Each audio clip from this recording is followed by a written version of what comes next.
وهي طلب من المرأة باش توقف، وغير وقفات هبطاتها وقالت ليها رجعي في حالك، وكملات الطريق هي والبنت في الصحراء كيقلبوا على ميامي.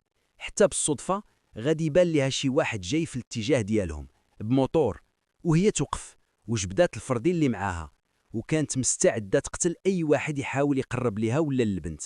ولكن من ظهرها مول الموتور كان هو ميامي بنفسه، واللي كان ناوي يقتل أرلين. ولكن غير شاب بنته نسى كل شي. موراها ميامي خدا بنته وكان باغي يمشي، ولكن أرلين بدات كتطلب فيه باش تعيش معاه. ولكن خونا قال لها ما نقدرش نعيش مع وحده غدارة بحالك، وحتى العيشة مع المجموعة ديالي غادي تكون صعيبة عليك، وأحسن حاجة هي ترجعي عند صحاباتك. وهنا أرلين بدات كتبكي وقالت ليه ما نقدرش نرجع عندهم تاني، حيت الزعيم ديالهم دريم غادي يقتلني، وانا درت هاد الشي على قبل بنتك. وقالت ليه انت الزعيم ديالهم وغادي تحميني منهم. وميامي بقات فيه أرلين بزاف، وقرر باش يخليها تعيش معاه، خصوصا حيت كان كيبغيها.